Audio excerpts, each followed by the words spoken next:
বাজারে যে তরমুজ কিনছেন সেটা কি সত্যিই নিরাপদ? সোশ্যাল মিডিয়ায় ভাইরাল তরমুজে নাকি ইনজেকশন দিয়ে লাল রং ঢোকানো হচ্ছে। কিন্তু আসল সত্যিটা জানেন?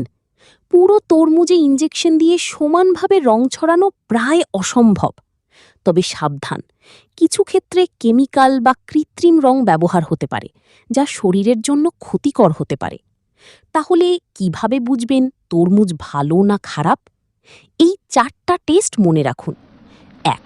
কাটার পর যদি ভেতরের রং অস্বাভাবিক উজ্জ্বল লাল বা প্লাস্টিকের মতো চকচকে লাগে, সন্দেহ করুন। ২. বীজগুলো যদি একেবারে সাদা বা অপরিপক্ক হয়, তরমুজটা ঠিকমতো পাকা নয়। ৩. টিস্যু দিয়ে ঘষলে যদি লাল রং উঠে আসে, তাহলে সেটা কৃত্রিম হতে পারে। ৪.